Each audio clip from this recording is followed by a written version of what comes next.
does not pan out for you, and that would become a three-man race, and that makes it all the more difficult to knock. Of course, Charles Schumer has this enormous amount of money on hand, more than $20 million on hand. His approval rating is very high. He's over the 50% mark, well over the 50% mark, and depending on which poll you're reading, he's either 21% ahead of you and Gary, or 37% ahead of you. Either way, that's a big, big lead. True. I do not intend to lose the Republican primary in September. Okay, I understand that, and obviously you wouldn't be running unless you thought you were going to win. However, are you committed to remaining on the conservative line?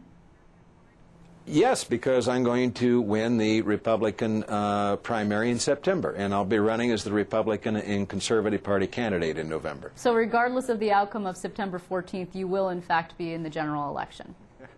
I'm not going to change my answer, Liz. Well, before we turn to Senator Schumer, let me just ask you also about the state of your campaign. According to the last FEC filing, which is at the end of June, you were $91,000 in debt. You had $13,000 on hand. That is not a lot of money. No, it's not. You know what? Everybody is having difficulty raising money right now except those who can self-fund. Fortunately for me, this will never be a referendum on the size of someone's war chest. I do think it's going to be a referendum on Senator Schumer's record, and this is what it is. We have 1 million New Yorkers who would like a job that can't seem to find one. We're getting about 80 cents back from the federal government for every dollar we send down there. We have a skyrocketing property tax burden in New York that's partially Senator Schumer's fault. We have this tsunami of red ink and a $1 trillion stimulus bill that did not work. That is the record that Chuck Schumer has to defend. And I think that's what this election is going to be about. You also actually have been critical of him on two fronts this week. One of them is the mosque.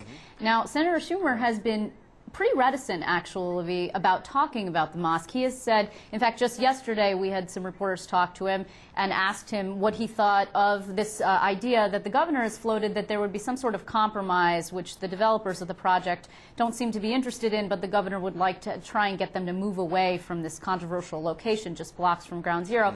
Senator Schumer said he issued a statement. Actually, the statement has just been verbal, which is 2 words, that he is not unopposed. And you think that's not sufficient?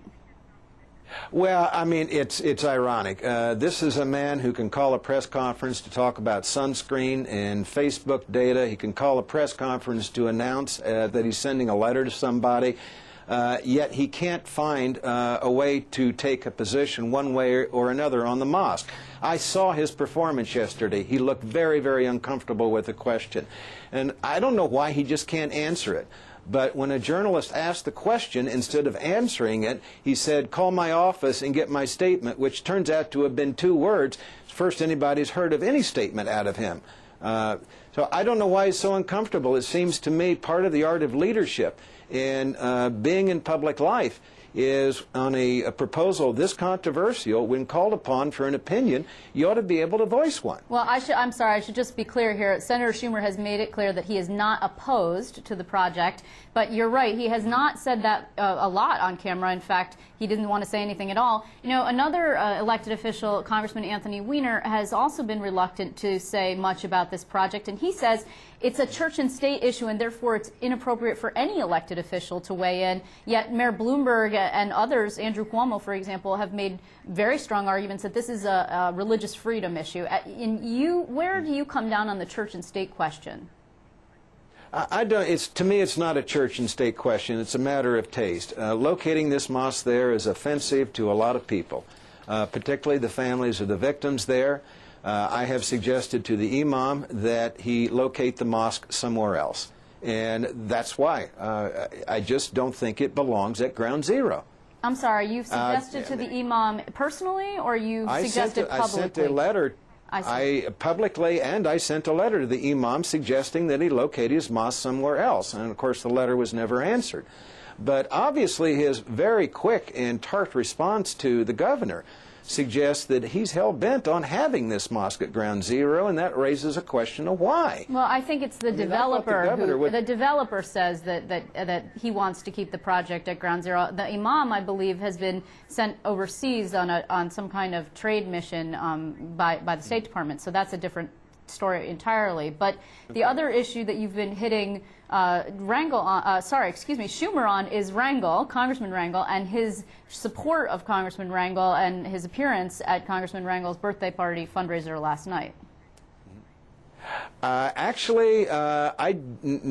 No, I have not said a word about Congressman Rangel. I mean, he has his crosses to bear, and he has his burdens now. I was a little surprised by the number of people who showed up at his festivities last evening.